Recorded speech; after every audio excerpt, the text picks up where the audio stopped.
नमस्कार, अपना प्रदेश उत्तर प्रदेश देख रहे हैं आप। मैं हूं आपके साथ पूजा मोहन पांडे। फटाफट अंदाज में उत्तर प्रदेश के 18 मंडलों का रुख करेंगे। सहारनपुर में हुई मारपीट का एक वीडियो वायरल हो रहा है। दरअसल बासपाइयों की बैठक में नामांकन को लेकर जमकर हंगामा हुआ। वीडियो में भारी भीड़ किसी को मारते हुए नजर आ रही है, तो वहीं अनुशासनहीनता के चलते नवीन खटाना ने जिला पंचायत सदस्य को पार्टी से निष्कासित कर दिया। अम्बेडकर नगर में ग्रामीणों ने जमकर हंगामा काटा। बताया जा रहा है कि एक बुजुर्ग ट्रैक्टर ट्रॉली की चपेट में आने से गंभीर तौर पर घायल हो गया, लेकिन 112 और एम्बुलेंस कई बार फोन करने के बावजूद देरी से आई। सूचना मिलते ही घटनास्थल पर पुलिस पहुंची, लेकिन नाराज ग्रामीणों ने पुलिस के साथ धक्का मुक्की भी की।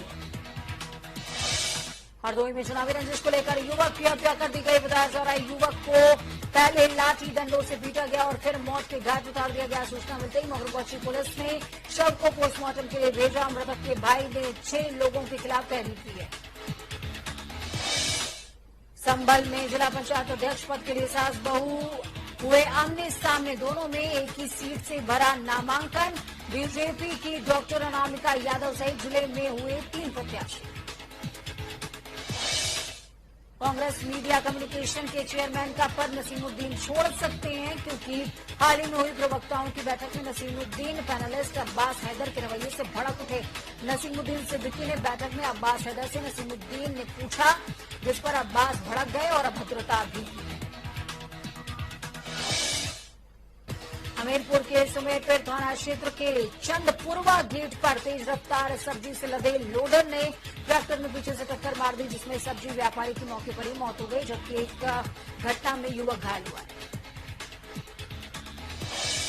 बलिया जिले में धर्मांतरण का मामला सामने आया। मदरसे की आड़ में धर्मांतरण को अंजाम दिया जा रहा था। मदरसे पर विदेशी फंडिंग का भी आरोप है। मदरसा संचालक नसीम खान ओवैसी की पार्टी का सदस्य है।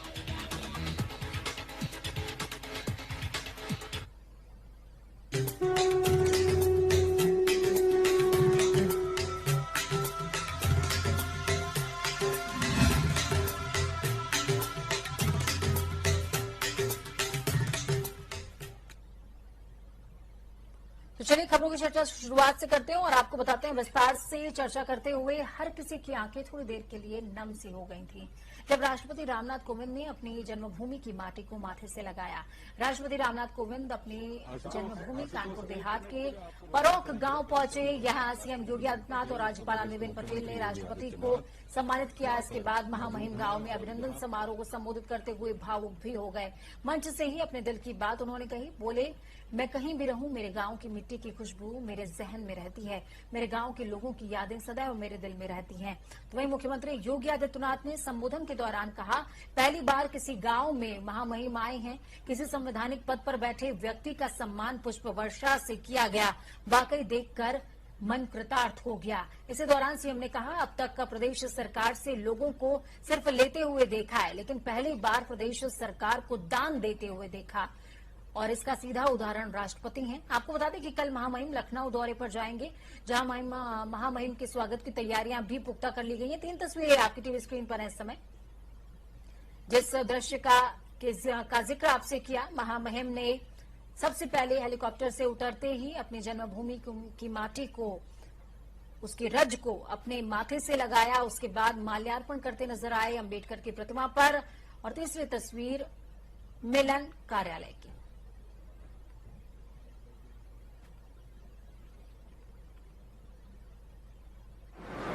सही मायने में अपनी मातृभूमि, अपनी जन्मभूमि पर जाने की जो एक लालसा होती है, बरसों से जुड़ी हुई थी, प्रतीक्षा थी, आप सबकी भी प्रतीक्षा थी।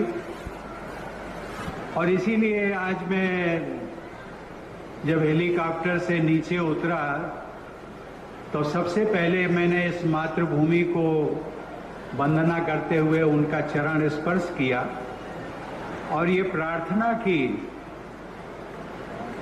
कि ये जितने विलंब से मुझे इस बार आना हुआ, आगे इतना विलंब ना हो, जल्दी से जल्दी आने का मौका मिले।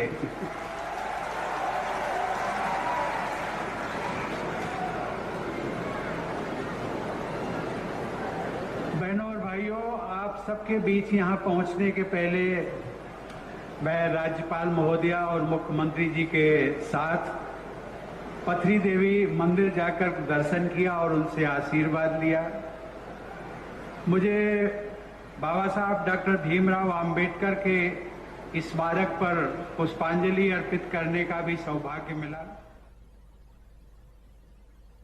मैं उत्तर प्रदेश वासियों की ओर से और आप सब की ओर से उनका हृदय से स्वागत करता हूं, अभिनंदन करता हूं।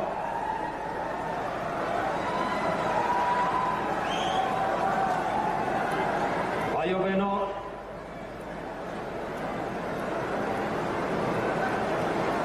भारत की परंपरा में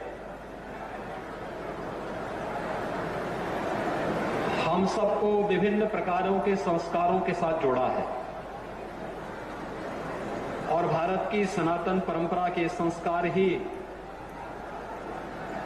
हमें स्वानुशासन और स्वावलंबन की ओर अग्रसर करते हुए दुनिया के अंदर भारत की अपनी एक विशिष्ट पहचान भी बनाते हैं। देश के प्रथम नागरिक यदि किसी स्टेट में जाते हैं तो उस स्टेट की सरकार, राजभवन उसकी विशेष तैयारियां करता है और यही तैयारियां आज इस उत्तर प्रदेश के राजभवन में दिखाई दे रही है। पूरी तरीके से राष्ट्रपति के आगमन की तैयारियां तेज हो गई हैं। कल राष्ट्रपति 12 बजे राजभवन में पहुंचेंगे। इसकी तैयारियां लखनऊ के प्रशासन ने भी की है। आपको बता दें कि लखनऊ में जिस तरीके से कमिश्नरेट ने तैयारियां की हैं, नंबर आवंटित किए गए हैं, शेयर किए गए हैं, पूरी तरीके से जश्न का माहौल होगा। उत्तर प्रदेश की राजधानी को पूरी तरीके से बैरिकेड किया गया है। हजरतगंज चौराहे की बात करूं तो वहां पर छोटे रास्तों को बंद किया गया है। रंबल स्ट्रीट जो सड़क पर होते हैं, प्रोटोकॉल के तहत उनको हटाया जाता है राष्ट्रपति के दौरे के दौरान। मैं अपने कैमरामैन से यह भी चाहूंगा कि पुलिस फोर्स जो तैनात है इस समय राजभवन पर वो भी दिखाएं, क्योंकि इसकी तैयारियां पूरी तरीके से प्रशासन और सरकार और राजभवन प्रशासन ने करनी शुरू कर दी है। राष्ट्रपति 2 दिन के उत्तर प्रदेश की राजधानी लखनऊ के दौरे पर होंगे। तमाम कार्यक्रम का आयोजन होना है। इसके लिए आपको ये भी बता दें कि राष्ट्रपति जब राजधानी लखनऊ में होंगे तो विशेष तैयारियां की गई हैं, पंडाल बनाए गए हैं, यहाँ पर स्वागत की तैयारियां की गई हैं राजभवन द्वारा। मुख्यमंत्री योगी आदित्यनाथ, राज्यपाल आनंदीबेन पटेल खुद मौजूद रहेंगी राष्ट्रपति जब राजधानी लखनऊ कल 12 बजे पहुंचेंगे। वीडियो जर्नलिस्ट आशीष के साथ संजीव कपासिया, जनता टीवी, लखनऊ। पीएम मोदी के मन की बात कार्यक्रम पर योगी ने ट्वीट करते हुए कहा कि आज मन की बात कार्यक्रम में आदरणीय प्रधानमंत्री जी ने टोक्यो ओलंपिक में जा रहे खिलाड़ियों का उत्साहवर्धन किया। आपके द्वारा काशी के श्री शिवपाल जी और मुजफ्फरनगर की सुश्री प्रियंका गोस्वामी जी की तैयारियों की चर्चा से अन्य खिलाड़ी भी प्रेरित होंगे। हार्दिक आभार प्रधानमंत्री जी।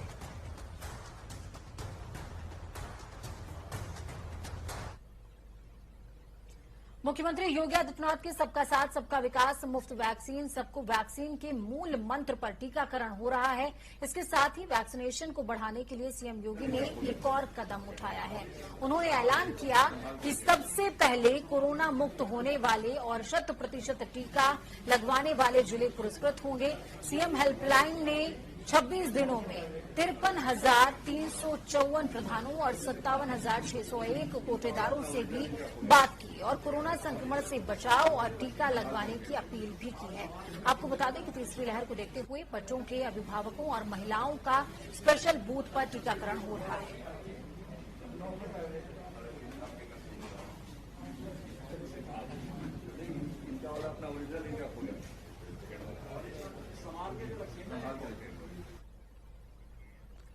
भारतीय जनता पार्टी के शीर्ष संगठन ने उत्तर प्रदेश विधानसभा चुनाव 2022 का रोड मैप तैयार करने में अब वो जुट गई है। इसी क्रम में आज सूबे के प्रभारी राधा मोहन सिंह ने सूबे के मुखिया योगी आदित्यनाथ के गृह मंडल का रुख किया है।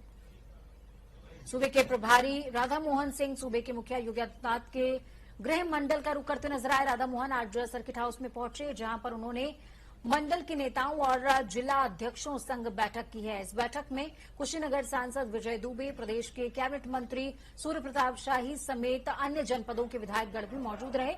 इस बैठक में आगामी यूपी विधानसभा चुनावों को लेकर विस्तार से चर्चा की गई है।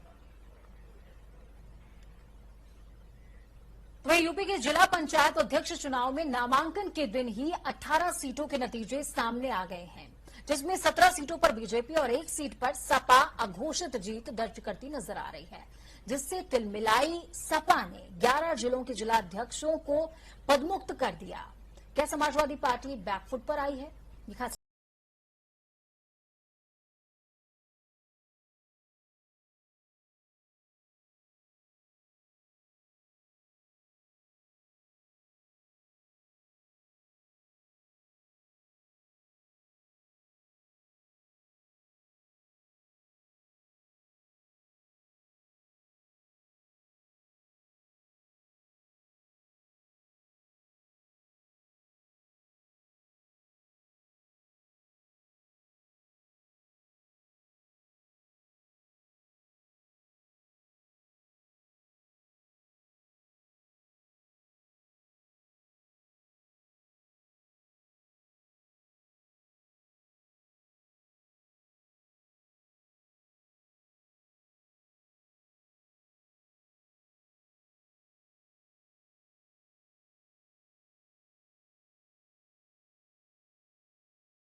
आईपीएस के सारे अफसर तमाशगीर और निराश होकर के खड़े थे। इनसे अच्छी तो हमारी समाजवादी पार्टी की महिलाएं हैं, जिनके हाथों में चूड़ियां जरूर हैं, लेकिन मान सम्मान के साथ समझौता नहीं करती हैं। लेकिन आज हमने देखा आईपीएस अफसरों को कि लग रहा था कि हाथों में चूड़ियां पहन के तमाशगीर बने हुए थे। ये दौर सिर्फ आरोप लगाने तक ही सीमित नहीं रहा, बल्कि बदले और धमकियों से सराबोर रहा। हमने जिम्मेदार पुलिस अधिकारियों से और यहाँ के सिटी मजिस्ट्रेट और एडीएम सिटी और जिला प्रशासन से हमने कहने का काम किया कि यदि आप अपने हाथों में चूड़ियां पहन रखे हो तो 5 मिनट का समय हमको दे दो। गोरखपुर समाजवादी पार्टी के लोग 5 मिनट में भी उनको ठीक करने का काम करेंगे। तो वहीं गोरखपुर से बीजेपी प्रत्याशी साधना सिंह के भी तेवर तीखे नजर आए। मेरे ख्याल से मुझे नहीं लग रहा कि मेरे सामने कोई चुनौती है, और चुनौतियों से खेलना मेरी पुरानी आदत है, आप लोग को पहले से पता है। इसलिए मैं किसी भी चुनौती से नहीं डरती हूँ। मैं हर चुनौती को आराम से झेलने के लिए जा रही हूँ। चुनौती साधना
प्रदेश में जनसंख्या नियंत्रण की योजना तैयार करने से पहले ही उसका विरोध अब देखने को मिलने लगा है। समाजवादी पार्टी के विधायक इकबाल महमूद इसके विरोध में खड़े होने लगे हैं।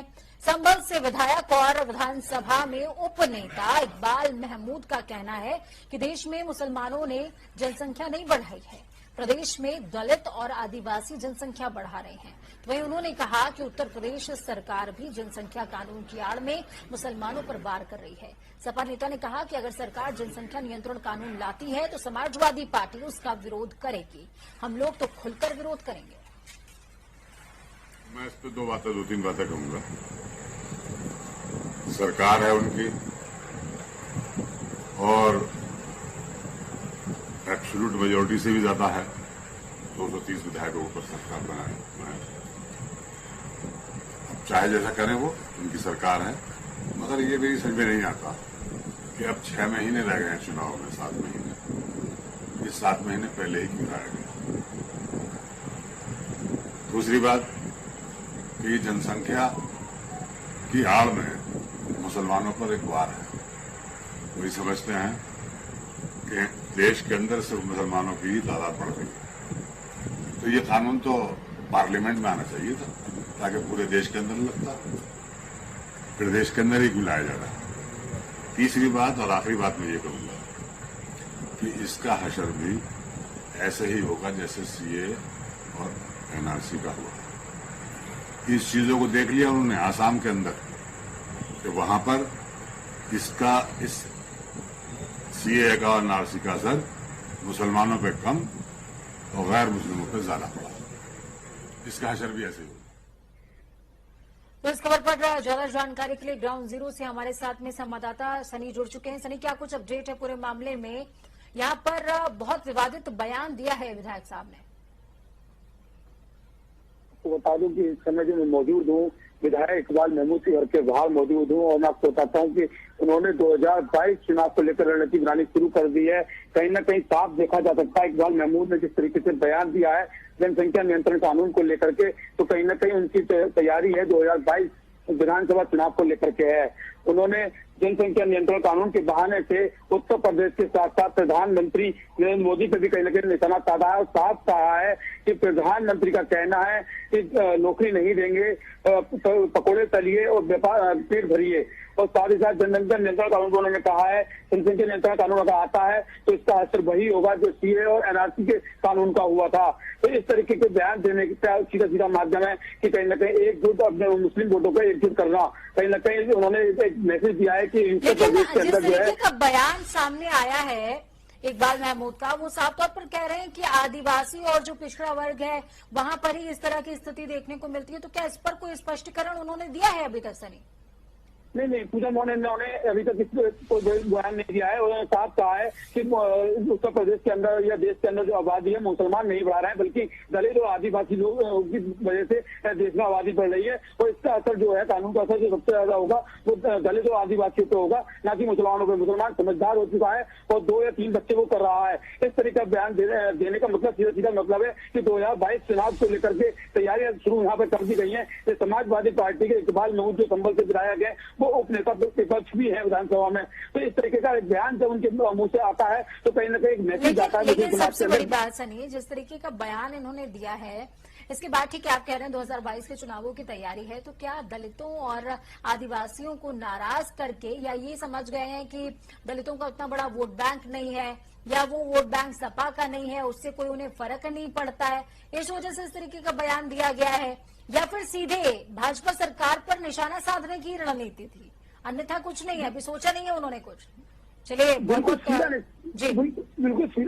सीधा निशाना उनका भाजपा सरकार पर है, इसमें कोई संशय नहीं है कि उनका निशाना भाजपा सरकार पर नहीं है, सीधा भाजपा सरकार पर निशाना है। जनसंख्या नियंत्रण कानून को लेकर के उन्होंने कहा है कि अगर कानून आना था तो पार्लियामेंट में आना चाहिए था, उत्तर प्रदेश सरकार को नहीं लाना चाहिए था। तो उत्तर प्रदेश सरकार ने 6 महीने चुनाव से रह गए तो ये कानून लेकर के आ रही है, तो कहीं ना कहीं मुसलमानों को प्रभावित करेगा। चलिए ठीक है, बहुत बहुत शुक्रिया हमारे साथ जुड़ने के लिए, अहम जानकारी ग्राउंड जीरो से साझा करने के लिए। तो वहीं जिला पंचायत चुनावों को लेकर सपा प्रवक्ता सुनील सिंह सार्जन ने बीजेपी पर हमला बोला। सुनील सिंह सार्जन ने कहा बीजेपी जनता से हार चुकी है, अब वो प्रशासन के माध्यम से जीतने की कोशिश में लगी हुई है। देखिए, उत्तर प्रदेश में जब जिला पंचायत सदस्यों का चुनाव हुआ, जनता के बीच जब भाजपा गई तो जनता ने नकार दिया। जनता ने उनके जो वादे थे, जो विकास था, उनकी धज्जियां उड़ा दी, क्योंकि हकीकत में कुछ था नहीं। तो जब बीजेपी जनता से हार गई तब वो प्रशासन के माध्यम से जीतना चाहते हैं। 17 जनपदों में नामांकन बीजेपी के लोगों ने, डीएम और कप्तान ने नहीं होने दिए।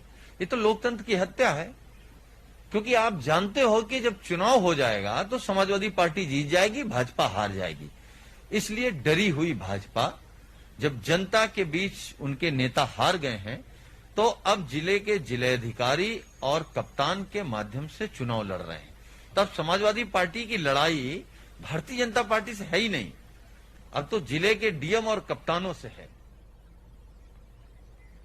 तो ये ध्यान रखिए कि सुनील सिंह साजन का ये दूसरा बयान सीधे तौर पर प्रशासन की ओर है। इससे पहले भी वो कहते नजर आए थे कि 6 महीने में सत्ता परिवर्तन हो रहा है, तो ये डीएम और एसपी तमाम लोग सोच लें कि 6 महीने बाद भी इसी सूबे में काम करना है। प्रगतिशील समाजवादी पार्टी के राष्ट्रीय अध्यक्ष शिवपाल सिंह ने कहा कि राम जन्मभूमि तीर्थ क्षेत्र ट्रस्ट पर जो भ्रष्टाचार के आरोप लगे हैं, इसकी जांच होनी चाहिए ताकि जनता को सत्यता का पता लग सके। तो वहीं उन्होंने कहा कि जनता ने चंदा राम मंदिर निर्माण के लिए दिया है, जमीन खरीदकर कमिश्नर खोरी और करप्शन करने के लिए नहीं दिया है। शिवपाल यादव ने आगामी विधानसभा चुनावों को लेकर कहा, हम 2022 में सरकार बनाएंगे और वो सरकार गैर भाजपाई होगी ताकि सभी का विकास हो सके।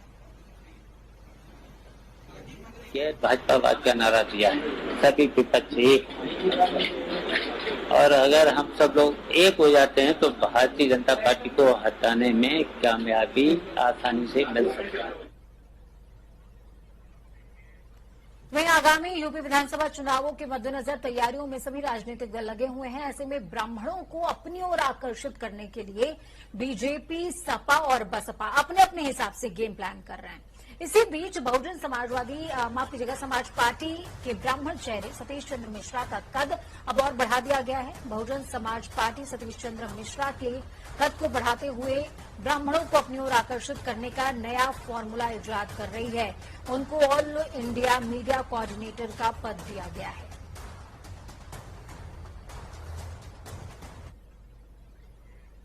वहीं लखनऊ में बिजली विभाग में भ्रष्टाचार का मामला सामने आया। महिला ने सहायक बाबू जितेंद्र शुक्ला और लाइनमैन हबीब पर 50,000 की घूस लेने का आरोप लगाया है। तो ये बताया जा रहा है कि 30 जून को जितेंद्र शुक्ला रिटायर होने वाले हैं।